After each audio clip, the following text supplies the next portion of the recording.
किसान भाइयों नमस्कार। मैं कुशलवीर, प्रबंधक गन्ना Anamika sugar mill private limited Bulandshahr. किसान भाइयों, फिलहाल गन्ने की बुआई बड़े जोर पे चल रही है और किसान भाइयों को थोड़ी सी जानकारी देनी चाहते हैं गन्ना बुआई के बारे में, क्योंकि आजकल गन्ने में यदि रोग ग्रस्त गन्ना बोया जाएगा तो आगे भी रोग ग्रस्ती पैदा होगा और पैदावार पर बहुत प्रतिकूल प्रभाव पड़ेगा। देखो, गन्ने में आजकल ज़्यादातर क्षेत्रफल में 238 वैरायटी है और 238 वैरायटी में ये गन्ने का जीएसडी ग्रासी सूट डिजीज गन्ने का घासी पर रोग है जिसमें बहुत ज़्यादा कल्ले निकलते हैं। ये एक गुच्छ है जिसमें हजारों की तादाद में ये कल्ले है, ये छोटे बड़े ये सब देखो जरा।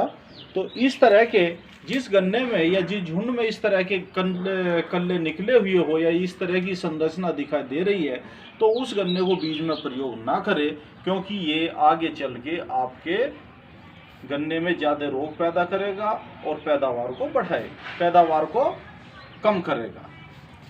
दूसरा एक और रोग है गन्ने का, ये है गन्ने का इसमट रोग, जिसे कंडवा रोग भी कहते हैं। इसमें गन्ना बारीक पड़ जाता है, हर बोरी की हर कलिका से फुटाव आ जाता है और जो गन्ना है उससे काली कमची काला कोड़ा निकलता है, जिसमें जो क्या नाम सफ़ेद रंग की सिल्वर कलर की झिल्ली से ढका रहता है और उसमें काला चूर्ण भरा रहता है।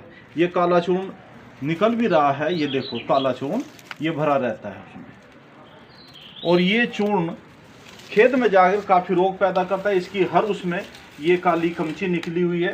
कभी कभी किसान भाई क्या करते हैं कि इस तरह की संरचना देखकर भी क्या सोच लेते हैं कि गन्ना सही है, लेकिन इसमें भी आपके इसमट रोग का प्रकोप होने वाला है।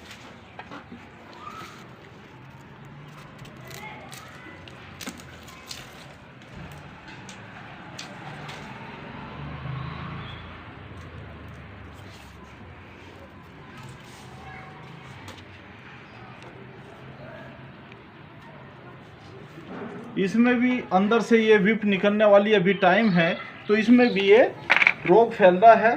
तो इस तरह से जिस गन्ने में ये काली कमची निकली हुई है वो इसमट रोग से ग्रस्त है और ऐसे गन्ने को बुआई में प्रयोग ना करें। और अच्छा ये है कि 238 वैरायटी में काफ़ी रोग और कीटों का प्रकोप लगातार बढ़ता जा रहा है, इसलिए समय रहते हुए इस वैरायटी का रिप्लेसमेंट करें, दूसरी वैरायटी इसकी जगह पे जरूर लगाएं, जिसमें है CO 15023, COLK 14201, COS 13235 इत्यादि वैरायटी है जो आप लगा करके 238 को रिप्लेस कर सकते हैं। एक फसल सुरक्षा संबंधी एक छोटी सी जानकारी देनी है, क्योंकि पिछले वर्ष टॉप बोरर ने गन्ने की फसल को काफ़ी क्षति पहुंचाई है और उस क्षति का परिणाम ये हुआ कि गन्ने की पैदावार और रिकवरी दोनों पे प्रभाव पड़ा है।